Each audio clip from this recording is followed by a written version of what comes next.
Okay, my name's Zakashi, guys, and you guys have seen the title and you've seen the thumbnail, and some of you guys are already mad raging in the comment section. I'm not here for that, but I think you guys should definitely listen to everything I've got to say in this video. We're going to be discussing the downfall of Gogeta Blue, but the video is more so titled like that so it can grab your attention. We're going to be following his story, how he came out in the 6th anniversary, going forward to this point now, and looking at what his future prospects are like. Gogeta Blue has been in the spotlight for the anniversary and faced a lot of controversy. He's been one of the most controversial units to talk about since the anniversary. His value, in my opinion, has fluctuated the most out of any unit in the anniversary, and that's super crazy because people have to see past their biases, considering that he is favored by the masses greatly. You might think that Vegito is more popular than Gogeta, but with the release of the Dragon Ball Super Broly movie, there are a lot of players that really love Gogeta. Not to say that Vegito isn't loved, but this video is about Gogeta and how so many people like him. At least in the player base, with his release, in that first patch, he was more used than Vegito for the players that are battle rank 70 and above, and I think that says a lot. So we will be discussing Gogeta Blue's story, his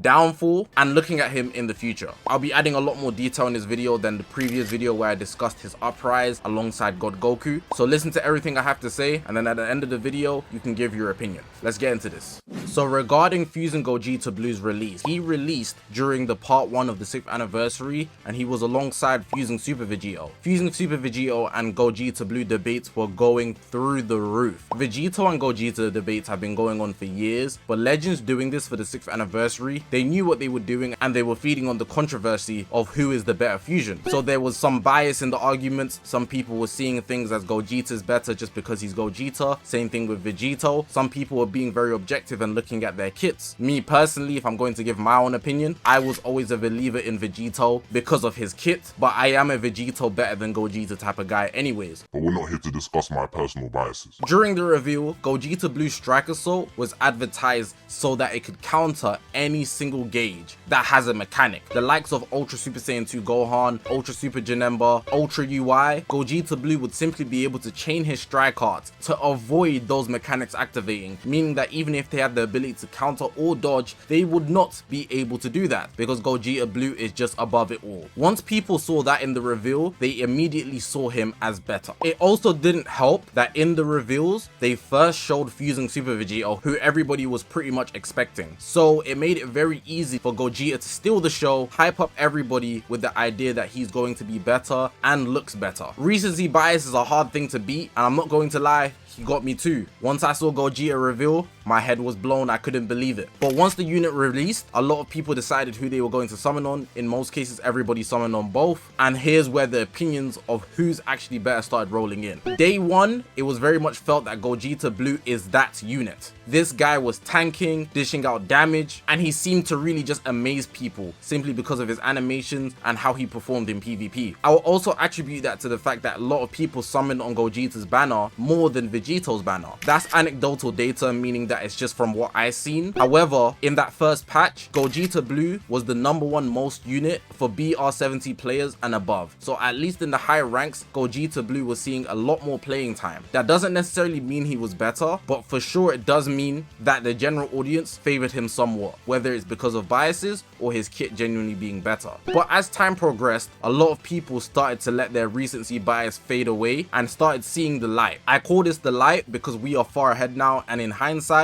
Fusing Super Vegito's Rising Rush is truly immortal. But more than that, Gogeta Blue Strike Assault began to show some flaws. The issue with it is that when you use the Strike Assault, it's the only point that you're able to get Cover Note. Outside of that, you cannot get Cover Note. Pre-transformation, yes. So it kind of feels like his pre-transformation is better than his post-transformation. But if the only time you can get Cover Note is during the Strike Assault, and to Strike Assault you have to chain cards, that is quite a downside. Then you stack on top of that, he's unable to draw cards while doing Strike Assault. It puts him in a position where if he doesn't get the perfect scenario, he's unable to perform. So a lot of the community began labeling him flawed, and that's just in part 1 alone. With that, he began to see debates against Ultra UI. Ultra UI snipe mechanic was super valuable pre-anniversary, so his value started to go into the anniversary, and he was facing debates on whether he's better than Gogeta Blue. Would you rather have the guy that's going to guarantee you the kill if he gets you slightly low and then you try a cover change, you can't get out of that, he's going to get an ultimate, or the guy that counters the gauges that you hate the most while doing a lot of damage because he's also on the boost? Outside of all of that, his animations truly stunned everybody. If you're asking me personally, I think his Strike Assault mechanic is the best animations we have in the game outside of Ultimate Arts, blue cards, and legendary finishes.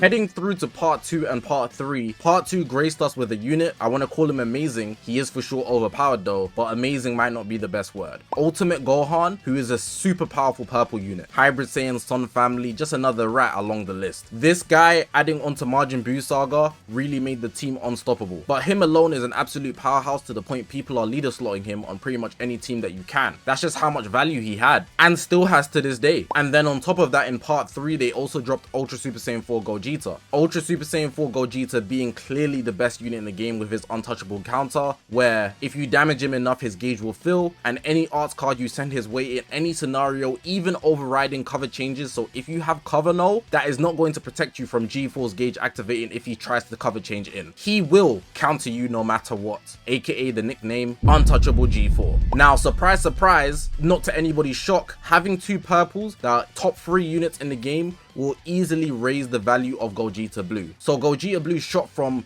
being top 5, even barely top 5 in some people's lists, to immediately at least a top 2 to top 3 competitor. He was never able to shake G4 in any regard. I don't think anybody was placing him above Ultra Super Saiyan 4 Gogeta, but definitely in the debates of being at least better than Ultimate Gohan and Fusing Super Vegito. In my opinion, I would say that he was above Fusing Super Vegito simply because having 2 purples like that is way too much for him to not be valuable when he is right there neck and neck when it came to the debates with Fusing Super Vegito. And even though Ultimate Gohan was good, people hadn't realized the gem that Majin Buu Saga is at this time, even though it is such a powerful team. So until that team was fully realized, Gogeta Blue was stuck in a top 2, top 3 unit position in a lot of people's tier lists. On the opposite end, it also aided him that there were only 2 reds that were pretty much countering him. Shin, who's not even meant to put out damage, he's meant to break combos and disrupt the enemy. And we have Corrupted Zamasu, who does actually do a lot of damage, but he's the real only threat that you have against Gogeta Blue. So much so that a lot of people started bringing out Ultra Vegito Blue into PvP. Some of you guys might say this is a bias I have because again, Vegito is my guy. But if you look at the most used units, Vegito Blue somehow made it to a top 7 standard. And if you think that's just a coincidence, it's obviously because people want to use Fusion Warriors and Gogeta Blue was somewhat of a threat. That's not my personal bias, that's literal facts of what was happening at the time.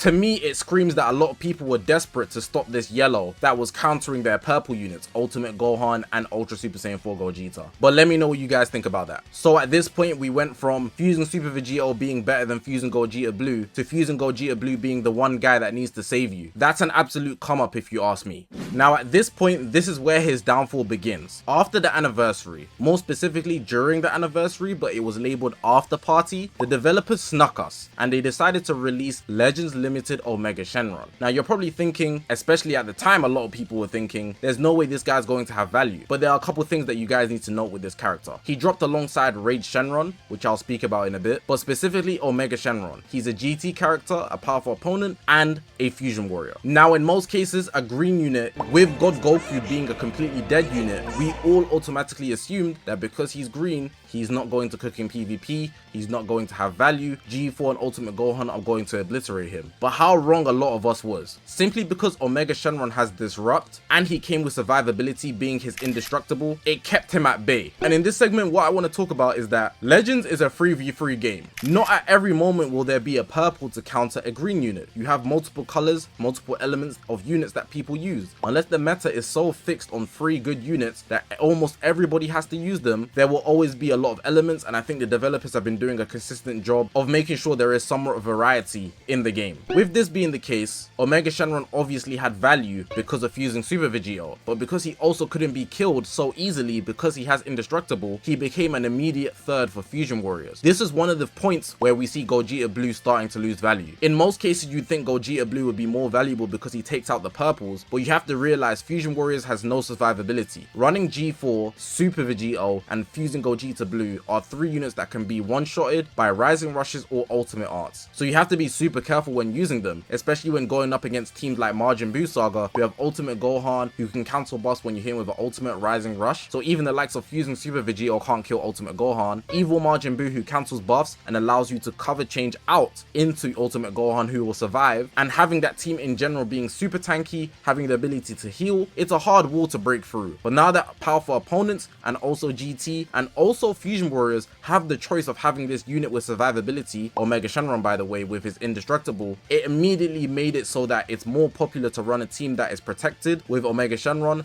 rather than the offensive power, which you don't really need when you already have G4 and Fusing Super Vegeta, which would be Fusing Gogeta Blue. In addition to all of this, he came off the boost, so his value overall is just on a decline. His damage is less, he's tanking a lot less, so all of his gimmicks in his kit are not proving to be as useful as they once was. Let's also point out that he can be used on movies and God Key, but those two teams are a lot more inferior in comparison to the likes of powerful opponents, Fusion Warriors, and Majin Buu Saga. You could throw in Sun Family there, but that team also lacks some survivability unless you're using Ultimate Gohan, but at that point, you'd just be better off using Majin Buu Saga, with Fusing Super Vegeta and your third being someone from Majin Buu Saga. It synergizes way better. Now let's talk about Rage Shenron in addition. Rage Shenron being yellow, not to say that he's more valuable single-handedly than Gogeta Blue, but he's a good extra factor for regeneration, GT, or just being leader slotted on a powerful opponent team. Another reason Gogeta Blue lost value is because this yellow here has shifted people to use other teams, because Gogeta Blue isn't the sole yellow that people are relying on now. When G4 and Ultimate Gohan are nuking teams, Rage Shenron is a good wall to absorb a lot of hits, give people paralyzed to get that counter on the enemy. If G4's attacking me, my Rage Shenron paralyzes him. I don't have Rage Shenron by the way. G4's combo will end and that gives me a chance to start mine. But with Gogeta Blue, only pre-transformation does he have that point where he can slightly break the combo, and even with that, it's simply just not better than Paralyze, which is going to 100% stop you. With Gogeta Blue, it's just a reduction in ki, pretty much, and that can easily be avoided by switching out to someone that gives you ki, which most meta units do.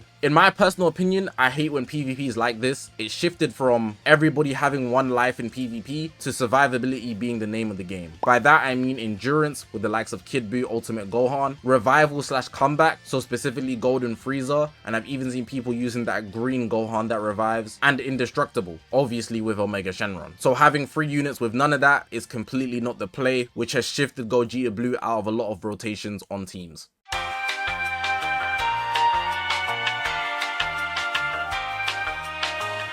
Now, I just wanted to clear up the 3 big things that make him decline or could make him rise up in value, and this is going to be why he would shift or fluctuate going forward in the future. So the first thing, Gogeta Blue will rise as long as he has a place on teams. If he is a first round pick, meaning he's top 3 in value on his team, and that team is popular, he will see usage. So in this case, he's not better than Super Saiyan 4 Gogeta, he's not better than Fusing Super Vegeta, and Omega Shenron survivability has increased his value over the likes of Gogeta Blue, so him not being a top 3 choice makes him a preference. And even as a 4th option, he's fighting against Corrupted Zamasu, who's super anti-Saiyan, which can be a lot more useful in some scenarios. Again, not to say that he's bad, but if he's not a first round pick, he's simply not as valuable. Number 2, it depends on if there's purples in the meta. Now there is purples in the meta, which is why people still use him. Ultimate Gohan and Super Saiyan 4 Gogeta, even the likes of Garlic Jr., who's an absolute brick wall. That will give him an argument, standing ground, for if he's going to be useful or not. And number 3, if there are gauges that he can counter, he will be that unit that people need to rely on. In this case, there's only really one, and that would be Super Saiyan 4 Gogeta. But it's crazy because Super Saiyan 4 Gogeta is the best unit in the game, and he's going to one-shot everybody in the game, including Gogeta Blue. So fair enough, he can be used,